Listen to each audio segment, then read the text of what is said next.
देशद्रोह एक ऐसा अपराध जिसे लेकर सजा उम्र कैद भी हो सकती है। अब इसे लेकर बवाल मचा हुआ है। मुद्दा क्या है?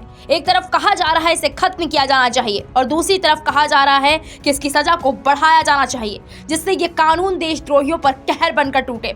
एक बार देशद्रोह करने से पहले कोई शख्स 100 बार सोचे। आज आपको इस खास रिपोर्ट में बताएंगे कि आखिर क्या है पूरा मामला। सबसे पहले बात करते हैं कि भारत में राजद्रोह या देशद्रोह का कानून क्या है। तो बता दें, भारत में भी भारतीय दंड संहिता यानी कि आईपीसी की धारा 124A राजद्रोह या देशद्रोह से संबंधित है। इस धारा के अनुसार कोई भी व्यक्ति जो बोलकर, लिखकर, इशारों या चिन्हों के जरिए या किसी और माध्यम से नफरत फैलाता है, अवमानना करता है और लोगों को उत्तेजित करता है या असंतोष भड़काने की कोशिश करता है, वो व्यक्ति राजद्रोह का दोषी माना जाएगा। ज्यादातर लोगों को लगता है कि राजद्रोह और देशद्रोह एक ही है, लेकिन दोनों में बहुत अंतर है। आसान भाषा में समझे, राजद्रोह का केस सरकार की मानहानि या अवमानना के मामले में बनता है और देशद्रोह का केस देश की मानहानि या अवमानना के मामले में बनता है। हालांकि भारत में राजद्रोह या देशद्रोह दोनों ही मामलों में केस आईपीसी की धारा 124A के तहत दर्ज किया जाता है। राजद्रोह कानून को 1870 में लागू किया गया था। उस वक्त देश में अंग्रेजों का शासनकाल था और ब्रिटिश सरकार इस कानून का उपयोग उनका विरोध करने वाले लोगों के खिलाफ किया करती थी। मैकाले ने इस कानून का ड्राफ्ट तैयार किया था। ब्रिटिश शासनकाल में सरकार के विद्रोही स्वरूप अपनाने वालों के खिलाफ राजद्रोह कानून के तहत ही मुकदमा चलाया जाता था। सबसे पहले 1897 में बाल गंगाधर तिलक के खिलाफ इसे इस्तेमाल किया गया था। बता दें कि अगर किसी भी व्यक्ति पर राजद्रोह का मामला एक बार दर्ज हो गया तो वो सरकारी नौकरी के लिए आवेदन नहीं कर सकता। आईपीसी की धारा 124A एक गैर जमानती अपराध है। इस कानून के तहत 3 साल से लेकर उम्र कैद तक की सजा का प्रावधान है। इसके अलावा जुर्माने का भी प्रावधान किया गया है। दरअसल पिछले 5 सालों में यानी साल 2015 से 2020 के बीच देश में राजद्रोह की धाराओं के 356 मामले दर्ज किए गए थे। 548 लोगों की गिरफ्तारी भी हुई थी, जबकि सिर्फ 12 लोग ऐसे थे जिन्हें दोषी साबित किया जा सका।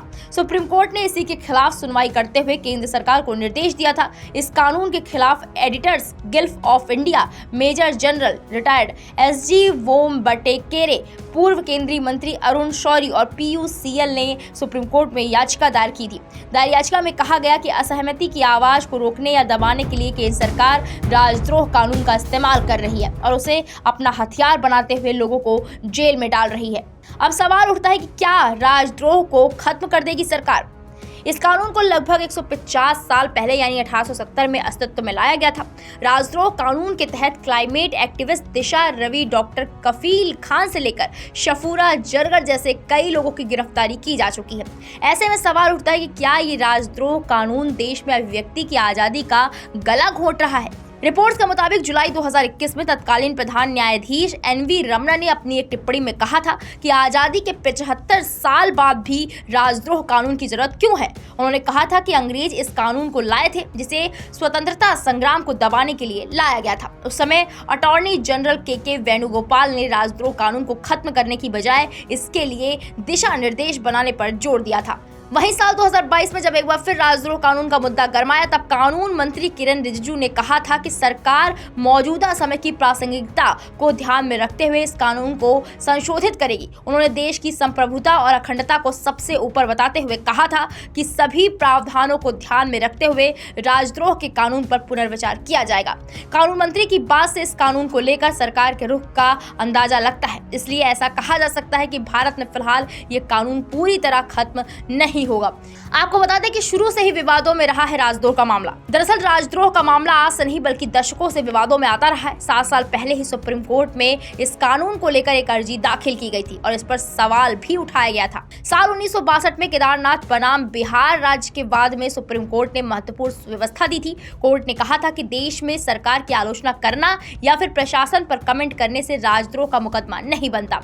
राजद्रोह का मामला तभी बनेगा जब कोई भी वक्तव्य ऐसा हो जिसमें हिंसा फैलाने की मंशा हो या फिर हिंसा को उकसाने वाले तत्व मौजूद हों। साल 2021 में 3 मार्च को SC में जम्मू कश्मीर के पूर्व CM फारूक अब्दुल्ला का मामला आया था। उस मामले की सुनवाई के दौरान सुप्रीम कोर्ट ने कहा था कि सरकार से अलग मत रखना राजद्रोह नहीं है। कोर्ट ने ये टिप्पणी अनुच्छेद 370 पर जम्मू कश्मीर के पूर्व मुख्यमंत्री फारूक अब्दुल्ला के बयान के मामले में उनके खिलाफ दाखिल याचिका को खारिज करते हुए की थी।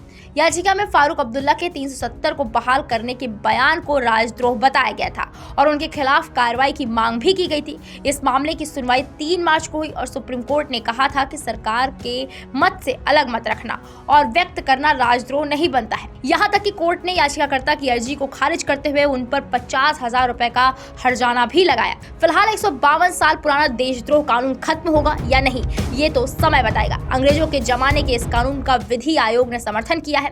आगे भी इस कानून को बनाए रखने की सिफारिशें करते हुए आयोग ने कानून मंत्रालय को अपनी रिपोर्ट सौंप दी है। आयोग ने कहा कि भारतीय दंड संहिता यानी कि आईपीसी की धारा 124A को बनाए रखने की आवश्यकता है। इसे हटाने का कोई स्पष्ट कारण नहीं है। आंतरिक सुरक्षा खतरों और देश के खिलाफ अपराधों को रोकने के लिए इसके प्रावधानों में कुछ संशोधन किए जा सकते हैं। विधि आयोग ने सुझाव देते हुए कहा, भारत की आंतरिक सुरक्षा के लिए खतरे मौजूद हैं और नागरिकों की स्वतंत्रता तभी सुनिश्चित की जा सकती है जब देश की सुरक्षा सुनिश्चित की जाए। इसलिए ये कानून आवश्यक है। देशद्रोह कानून में न्यूनतम 3 से 7 साल और अधिकतम आजीवन कारावास की सजा का प्रावधान किया जाए। सोशल मीडिया की भारत के खिलाफ कट्टरता फैलाने और सरकार को नफरत की स्थिति में लाने में अहम भूमिका है। इसके लिए अक्सर विदेशी शक्तियां शामिल होती हैं। इसलिए और भी जरूरी है कि धारा 124A लागू हो। आयोग ने यह भी कहा कि सिर्फ इसलिए कि कानून ब्रिटिश काल समय से है, ये इसके खत्म करने के लिए वैध आधार नहीं है। हर देश को वास्तविक परिस्थितियों से जूझना पड़ता है। राजद्रोह कानून को इसलिए निरस्त कर दिया जाए कि अन्य देशों ने कर दिया है, ये गलत होगा। जानकारी के बता दें कि सुप्रीम कोर्ट ने 11 मई 2022 में देशद्रोह कानून को स्थगित कर दिया था। सुप्रीम कोर्ट ने आदेश दिया था कि जब तक इस कानून की री एग्जामिन प्रोसेस पूरी नहीं हो जाती तब तक इसके तहत कोई मामला नहीं दर्ज होगा। केंद्र सरकार ने 1 जून को सुप्रीम कोर्ट में कहा था कि संसद के मानसून सत्र में बिल लाया जा सकता है। सुप्रीम कोर्ट ने 1 मई को सुनवाई करने के बाद अगस्त के दूसरे हफ्ते में सुनवाई की तारीख रखी है।